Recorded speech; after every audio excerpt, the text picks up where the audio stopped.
Hello friends, welcome back to my channel explore psychology. I am doctor Pratima Shukla. Psychology अर्थात मनोविज्ञान। मनोविज्ञान प्राणी के व्यवहार और उसकी मानसिक प्रक्रियाओं का अध्ययन है। इस चैनल को बनाने का मेरा जो उद्देश्य है वो ये है कि मनोविज्ञान के अंतर्गत जो भी टॉपिक्स आते हैं उन सबको मैं छोटे छोटे वीडियो के माध्यम से आसान भाषा में सरल शब्दों में समझा सकूं, बता सकूं। क्योंकि मैटर तो बुक्स में अवेलेबल है और बुक्स मार्केट में मिल जाती है, इंटरनेट पे भी बहुत सारा मैटर मिल जाता है। पर कई बार हम उन मैटर्स को पढ़ के, बुक्स को पढ़ के हमें एक बार में समझ में चीज़ें नहीं आती। हमें ऐसा लगता है कि कोई हमें एक आज समझा देता तो चीज़ों को हम अच्छे से समझ पाते, तो हम बुक से भी एक बार पढ़ने पे ही चीज़ों को समझ लेते। तो मेरा उद्देश्य इस चैनल को बनाने का सिर्फ यही है कि मनोविज्ञान के अंतर्गत आने वाले टॉपिक्स को मैं सरल शब्दों में, आसान भाषा में समझा सकूँ, जिससे स्टूडेंट्स को तो समझ में आए ही है, साथ ही उन लोगों को भी जो भी मनोविज्ञान के बारे में जानने में इंटरेस्टेड हैं और उन्होंने कभी मनोविज्ञान को पढ़ा भी नहीं है। इन वीडियोज़ के माध्यम से उनको भी मनोविज्ञान को समझने में, जानने में, उनके अंतर्गत क्या क्या चीज़ें आती हैं उसको जानने में आसानी होगी और वो आसानी से इस चीज़ों को समझ पाएंगे। तो इस चैनल को बनाने का मेरा यही उद्देश्य है। तो चलिए हम स्टार्ट करते हैं। सबसे पहले हम जनरल साइकोलॉजी के टॉपिक्स को लेंगे और एक एक टॉपिक को छोटे छोटे वीडियोज़ के माध्यम से कवर करते जाएंगे। आज का हमारा जो टॉपिक है वो है मेमोरी। मेमोरी अर्थात स्मृति। पूर्व अनुभूतियों को अपने मस्तिष्क में इकट्ठा करके रखने की जो क्षमता होती है उसे ही स्मृति कहा जाता है। जो हमने कोई सी भी चीज़ सीखी वो हो सकता है कि हम कुछ सेकंड में भूल जाएं, हो सकता है कि वो चीज़ों को हम कुछ घंटे में भूल जाएं, या फिर हो सकता है कि उन चीज़ों को हम पूरे जीवन काल तक याद रख पाएं। तो जिन चीज़ों को हम लंबे समय तक याद रख पाते हैं, कुछ सेकंड के लिए, घंटों के लिए या पूरे जीवन काल के लिए याद रख पाते हैं, तो जो वो याद रखने की जो प्रोसेस है उसको ही हम मेमोरी कहते हैं, स्मृति कहते हैं।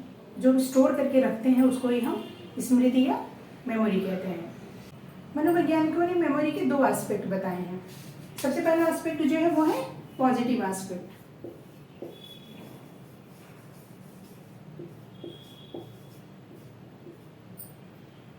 पॉजिटिव एस्पेक्ट में क्या होता है कि किसी भी सूचना को, किसी भी इंफॉर्मेशन को जो हम याद रख पाते हैं, जो याद रखने की हमारी क्षमता होती है वो क्या होती है, पॉजिटिव एस्पेक्ट होती है, जिसे हम रिमेम्बरिंग कहते हैं।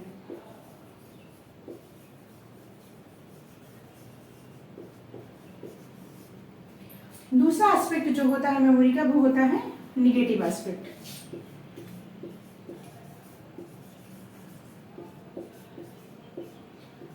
निगेटिव एस्पेक्ट क्या होता है कि किसी भी सूचना को याद रख पाने की असमर्थता जो होती है वो होता है हमारा मेमोरी का निगेटिव एस्पेक्ट, जिसे हम फॉरगेटिंग कहते हैं।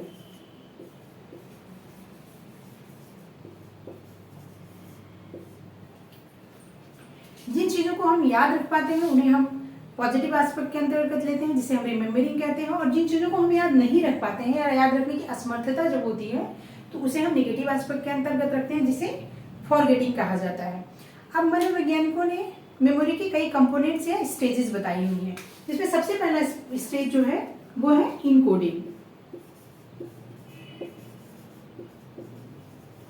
इनकोडिंग अर्थात कूट लेखन।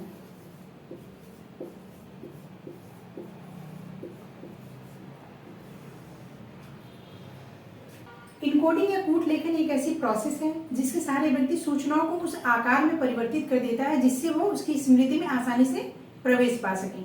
जब व्यक्ति जानबूझकर किसी सूचना को इनकोड करता है, मतलब जानबूझ के उस पर वो फोकस करता है और उस तरह से इनकोड करता है, तो उसे एफर्टफुल इनकोडिंग कहा जाता है, प्रयासयुक्त इनकोडिंग कहा जाता है। और कुछ सूचनाएं ऐसी होती है जिन पर व्यक्ति जानबूझकर प्रयास नहीं करता है, वो एक्सीडेंटली या इंसिडेंटली वो अपने आप इनकोड हो जाती है, तो उसको हम एक्सीडेंटल या इंसिडेंटल इनकोडिंग कहते हैं। कोई भी व्यक्ति जो किसी भी सूचना को ग्रहण करता है, जैसे कोई भी व्यक्ति एक पेज को पढ़ता है तो जो पहली लाइन से लेकर लास्ट लाइन तक उसको इनकोड नहीं करता, बल्कि वो उन चीज़ों को इनकोड करता है जो उसको इम्पोर्टेंट लगती है, जो उसको महत्वपूर्ण समझ में आती है, वो उन चीज़ों पे ही ज़्यादा एफर्ट लगाता है और उनको ही वो इनकोड करता है। जिन सूचनाओं को व्यक्ति इनकोड करना चाहता है उन सूचनाओं को पहले वो संगठित करता है, फिर उससे वो खुद को परिचित कराता है, मतलब उसके बारे में वो स्टडी करता है, उसके बारे में जानता है, समझता है, जिससे उससे परिचय हो सके उन सूचनाओं से। उसके बाद वो उनको सीखता है, सीखने के साथ साथ वो उसका अभ्यास भी करता है, उसकी ओवरलर्निंग भी करती है, जिससे उन सूचनाओं को मजबूत बनाया जा सके। तो इस तरह से किसी भी इंफॉर्मेशन का व्यक्ति जो इनकोडिंग करता है, जो कि मेमोरी की पहली अवस्था होती है। जो मेमोरी की दूसरी अवस्था होती है उसे स्टोरेज कहा जाता है। स्टोरेज अर्थात संचयन।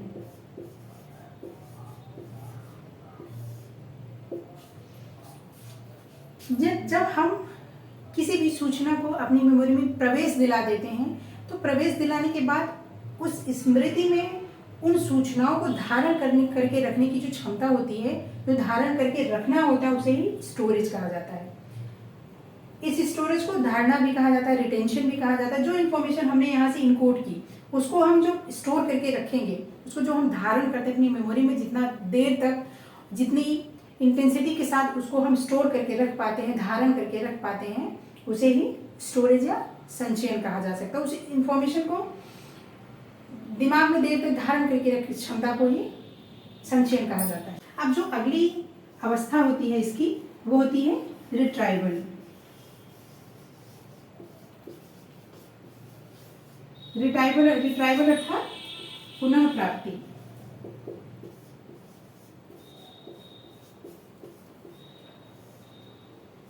पुनः प्राप्ति में सूचनाओं को रिकॉल करना।